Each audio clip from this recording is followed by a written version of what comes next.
नमस्कार विद्यार्थी मित्रांनो, आपलं पुन्हा एकदा स्वागत आहे एका नवीन व्हिडिओमध्ये।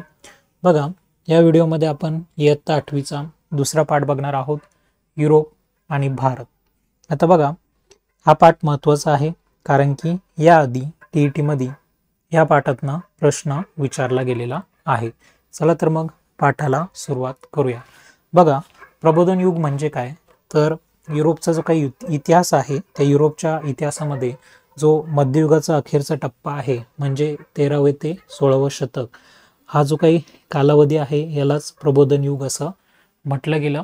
कारण की ह्या काळामध्ये 13वे ते 16व्या शतकाचा जो अखेरचा टप्पा होता या काळामध्ये प्रबोधन, धर्मसुधारणा चळवळ आणि भौगोलिक शोध, बघा 3 गोष्टी घडल्या होत्या। प्रबोधन, दुसरं धर्मसुधारणा चळवळ आणि तिसरं भौगोलिक शोध। या घटनांमुळे आधुनिक युगाचा पाया घातला गेला होता आणि म्हणून या काळाला प्रबोधन युग असं म्हणतात। प्रबोधन युगामध्ये बघा, युरोपातील कला, स्थापत्य, तत्वज्ञान इत्यादी क्षेत्रामध्ये ग्रीक आणि रोमन परंपरांचं पुनरुज्जीवन घडून आलं होतं। यातूनच सर्वांगीण प्रगतीला चालना मिळाली। प्रबोधन काळामध्ये मानवतावादाला चालना मिळाली, माणसाचा माणसाकडे पाहण्याचा दृष्टिकोन बदलला आणि धर्माऐवजी माणूस हा सर्व विचारांचा केंद्रबिंदू ठरला। जे काही प्रबोधन युग होतं त्याच्यामध्ये धर्मसुधारणा चळवळ झाली, प्रबोधन झालं, भौगोलिक शोध लागले आणि धर्माऐवजी माणूस हा सर्व विचारांचा केंद्रबिंदू ठरला। आता या पाठामध्ये आपल्याला लिओनार्दो द विंची यांच्याविषयी माहिती दिलेली आहे। लिओनार्दो द विंची हे एक अष्टपैलू व्यक्तिमत्व होतं। विंची हे शास्त्रे त्याचप्रमाणे कलांमध्ये पारंगत होते। शिल्पकला असो, स्थापत्यकला, गणित, अभियांत्रिकी, संगीत, खगोलशास्त्र यासारख्या विषयांवर त्यांचं प्रभुत्व होतं आणि ते एक चांगले चित्रकार सुद्धा होते। जगप्रसिद्ध असे ते चित्रकार होते। त्यांची मोनालिसा आणि द लास्ट सपर हे जे काही चित्र आहेत या चित्रकृती अजरामर ठरलेल्या आहेत, जगामध्ये खूप प्रसिद्ध आहेत, मोनालिसा आणि द लास्ट सपर। आता बघा, हे जे काही प्रबोधन काळ आहे या प्रबोधन काळातील कला आणि साहित्यामधून मानवी भावभावना आणि संवेदनांचं चित्रण होऊ लागलं होतं। लोकांना समजेल अशा प्रादेशिक भाषांमधून साहित्य निर्माण होऊ लागलं होतं आणि इसवी सन 1450च्या सुमारास जर्मनीच्या जोहान्स गुटेनबर्ग याने छपाई यंत्राचा शोध लावला। इम्पॉर्टंट आहे परीक्षेच्या दृष्टीने। छपाई यंत्राचा शोध कधी लागला? इसवी सन 1450 मध्ये। कोणी लावला? तर जर्मनीच्या जोहान्स गुटेनबर्ग याने छपाई यंत्राचा शोध लावला आणि या छपाई यंत्राच्या शोधामुळे नवे विचार, नव्या संकल्पना आणि ज्ञान समाजात सर्वांपर्यंत पोहोचू लागलं। मग आता आपण वरती बघितलं की प्रबोधन युगामध्ये भौगोलिक शोध सुद्धा त्या ठिकाणी लागले होते।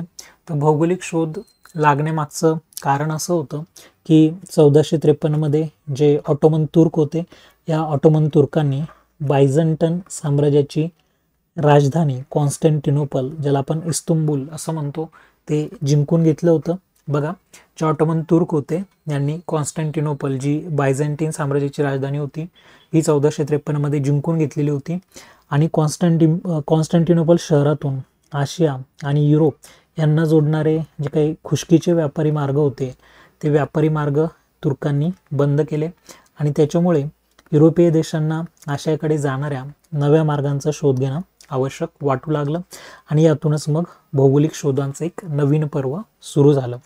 मग आपण बघतो की 15व्या शतकामध्ये जे युरोपीय दर्यावर्दी होते ते भारताकडे जाणाऱ्या जलमार्गाचा शोध घेण्यासाठी सागरी सफरीवर निघाले। मग ते कोण कोण होते बघा, तर तुम्ही पहिला बघू शकतात बार्थोलोम्यू डायस, दुसरा होता क्रिस्तोफर कोलंबस आणि तिसरा होता वास्को दी गामा। हे असे युरोपीय दर्यावर्दी भारताकडे जाणाऱ्या जलमार्गाचा शोध घेण्यासाठी सागरी सफरीवरती निघाले होते। मग सगळ्यात आधी जो बार्थोलोम्यू डायस होता तो 1487 मध्ये भारताचा शोध घेण्यासाठी निघाला। हा पोर्तुगीज खलाशी होता बार्थोलोम्यू डायस। आता भारताचा शोध घेण्यासाठी निघाला, परंतु तो आफ्रिकेच्या दक्षिण टोकापर्यंत म्हणजे केप ऑफ गुड होप पर्यंतच पोहोचला। बार्थोलोम्यू डायस नंतर इसवी सन 1492 मध्ये भारताच्या पश्चिमेकडे जाऊन शोध घेण्याच्या प्रयत्नात क्रिस्तोफर कोलंबस अमेरिका खंडाच्या पूर्व किनाऱ्यावरती पोचला. त्याच्यानंतर पुढे मग इसवी सन 1498 मध्ये वास्को द गामा जो एक पोर्तुगीज खलाशी होता, हा आफ्रिकेच्या दक्षिण टोकाला वळसा घालून भारताच्या पश्चिम किनाऱ्यावरील कालिकत बंदरात येऊन पोचला. त्यानंतर बघा ब्रिटिश ईस्ट इंडिया कंपनीचा भारतातील साम्राज्यवाद. आता भारतात व्यापारी मक्तेदारी मिळवण्यासाठी युरोपीय सत्तांमध्ये अटीतटीची स्पर्धा असायची. इसवी सन 1600 मध्ये इंग्रजांनी भारतात व्यापार करण्यासाठी ब्रिटिश ईस्ट इंडिया कंपनीची स्थापना केलेली होती. या कंपनीने जहांगीर बादशाहकडून परवानगी मिळवून सुरत येथे वखार स्थापन केली होती आणि या कंपनीमार्फत भारताचा इंग्लंडशी व्यापार चालत असे. त्याच्यानंतर इंग्रज आणि फ्रेंच यांच्यामध्ये जो काही संघर्ष झाला, यांच्यामध्ये जी काही युद्धे झाली, त्या युद्धांना कॅरनेटिक वॉर किंवा कर्नाटक युद्धे असं म्हटलं जातं. इंग्रज आणि फ्रेंच यांच्यामध्ये 3 युद्धे झालेली होती.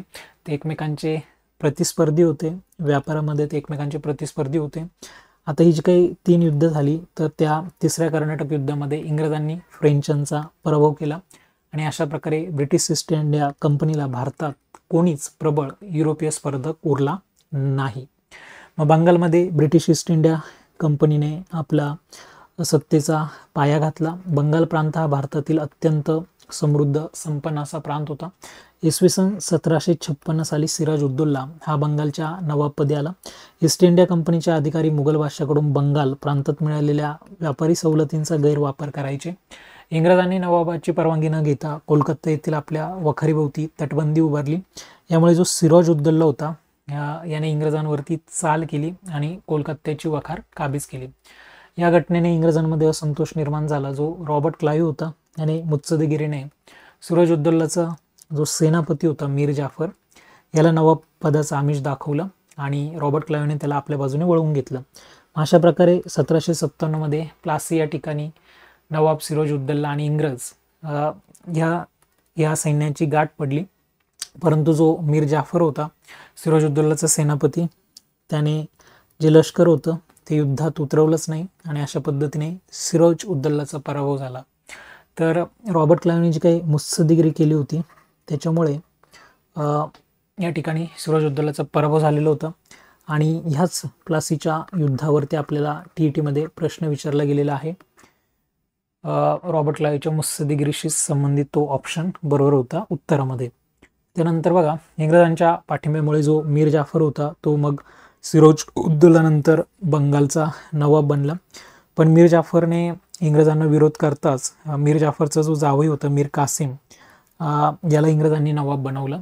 मीर कासिमने जेव्हा इंग्रजांच्या बेकायदेशीर व्यापाराला आळा घालण्याचा प्रयत्न केला तेव्हा मीर जाफरला पुन्हा एकदा काय केलं, नवाब पद दिलं.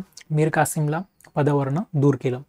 आता बंगालमधील इंग्रजांच्या कारवायांना लगाम घालण्यासाठी मीर कासिम, त्याच्यानंतर अयोध्येचा नवाब सुजा उद्दौला आणि मुघल बादशाह शाह आलम यांनी इंग्रजांविरुद्ध एकत्र मोहीम काढली. इसवी सन 1764 मध्ये बिहार येथील बक्सार येथे इंग्रज एका बाजूला आणि हे तिघं एका बाजूला, मीर कासिम, सुजा उद्दौला आणि शाह आलम हे तिघं आणि इंग्रज यांच्यामध्ये युद्ध झालं आणि या युद्धामध्ये इंग्रज हे विजयी झाले आणि या लढाईनंतर अलाहाबादचा तह झाला आणि ह्या तहानुसार बंगालचा जो काही सुबा होता त्या सुब्यामध्ये महसूल गोळा करण्याचा अधिकार ब्रिटिश ईस्ट इंडिया कंपनीला मिळाला. त्यालाच दिवाणीचा अधिकार असं सुद्धा म्हटलं जातं. दिवाणीचा अधिकार म्हणजे महसूल गोळा करण्याचा अधिकार. आणि अशा प्रकारे मग भारतातील इंग्रजी सत्तेचा पाया अशा प्रकारे भारतात इंग्रजी सत्तेचा पाया बंगालमध्ये घातला गेला. त्यानंतर आपण बघतो इंग्रज आणि म्हैसूर संघर्ष. म्हैसूर राज्यातील हैदर अलीने उठाव केला होता. म्हैसूरचं राज्य ताब्यात घेतलं होतं. हैदर अलीच्या मृत्यूनंतर त्याचा जो मुलगा होता टिपू सुलतान हा म्हैसूरच्या सत्तेवरती आला, गादीवरती आला. त्याने इंग्रजांविरुद्धचा लढा शर्तीने लढवला आणि 1799 मध्ये श्रीरंगपट्टणम येथे जे काही युद्ध झालं त्या युद्धामध्ये टिपू सुलतान मरण पावला आणि म्हैसूरच्या प्रदेशावर इंग्रजांचं वर्चस्व निर्माण झालं. त्यानंतर इंग्रजांनी सिंध जिंकून घेतला, सिंध गिळंकृत केला, सिंध ताब्यात घेतला. याच्या मागचं कारण असं होतं की भारतामध्ये आपली जी काही सत्ता आहे ती सुरक्षित करण्यासाठी इंग्रजांनी जी काही वायव्य सरहद्द आहे त्याच्याकडे आपलं लक्ष वळवलं. रशिया भारतावर अफगाणिस्तानातून आक्रमण करेल अशी इंग्रजांना भीती वाटत होती. म्हणून इंग्रजांनी काय केलं, अफगाणिस्तानवर आपला प्रभाव प्रस्थापित करण्याचं ठरवलं आणि अफगाणिस्तानकडे जाणारा जो काही मार्ग होता तो सिंध प्रदेशामधनं जायचा, म्हणून इंग्रजांना सिंधचं महत्त्व माहिती होतं आणि म्हणून त्यांनी 1843 साली सिंध गिळंकृत केला, जिंकून घेतला, ताब्यात घेतला. पुढे इंग्रजांनी शीख सत्तेचा पाडाव केला. 19व्या शतकाच्या प्रारंभी पंजाबमधील जी सत्ता होती ती रणजित सिंहांच्या हाती होती, पण रणजित सिंहांच्या मृत्यूनंतर त्यांचा जो अल्पवयीन मुलगा होता दलीप सिंग याला गादीवरती बसवण्यात आला. दलीप सिंगच्या वतीने त्याची जी आई होती राणी जिंदन ही राज्याचा कारभार पाहू लागली, पण राणी जिंदन हिला सरदारांवरती कंट्रोल नाही ठेवता आला, अंकुश नाही ठेवता आला आणि मग या संधीचा फायदा घेऊन इंग्रजांनी जे काही शीख सरदार होते त्यांना आपल्या बाजूने वळवलं, त्यांना फितूर केलं आणि इंग्रज पंजाबवर आक्रमण करणार असा शीखांचा समज झाला आणि शीखांनी इंग्रजांवरती हल्ला केला. या पहिल्या शीख इंग्रज युद्धामध्ये शीखांचा पराभव झाला, इंग्रज जिंकले आणि दलीप सिंगाला इंग्रजांनी गादीवर कायम ठेवलं. पंजाबमधील इंग्रजांचा वाढता प्रभाव काही स्वातंत्र्यप्रिय शीखांना मान्य नव्हता. त्या स्वातंत्र्यप्रिय शीखांमध्ये मुलतानचे अधिकारी मुलराज होते. मुलतानचे अधिकारी मुलराज यांनी इंग्रजांविरुद्ध बंड केलं. हजारो शीख सैनिक इंग्रजांविरुद्ध युद्धात उतरले. या दुसऱ्या युद्धात सुद्धा शीख पराभूत झाले आणि 1849 मध्ये इंग्रजांनी पंजाबचा प्रदेश आपल्या राज्याला जोडला. तर अशा पद्धतीने जे काही महत्त्वाचे पॉईंट होते या पाठामधले ते आपण बघितले. इथे बघा तुम्हाला विचारलंय इसवी सन 1453 मध्ये ऑटोमन तुर्कांनी टिंबटिंब हे शहर जिंकून घेतले. तर आपण बघितलं कॉन्स्टँटिनोपल हे शहर जिंकून घेतलं. औद्योगिक क्रांतीला प्रारंभ टिंबटिंबमध्ये झाला. योग्य उत्तर आहे इंग्लंड. आणि या ठिकाणी तुम्हाला TETला असा प्रश्न आलेला आहे की औद्योगिक क्रांतीमध्ये कापड उद्योगावरती तो प्रश्न होता. इंग्रजांच्या बेकायदेशीर व्यापाराला आळा घालण्यासाठी डॅश डॅश याने प्रयत्न केला. तर तुम्हाला ऑप्शन दिले बघा, सिराजुद्दौला, मीर जाफर, मीर कासिम आणि शाह आलम.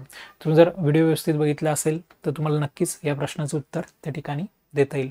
धन्यवाद मित्रांनो व्हिडिओ बघितल्याबद्दल. पुन्हा एकदा भेटूया अशाच एका नवीन व्हिडिओमध्ये. तोपर्यंत bye bye, have a nice day, take care.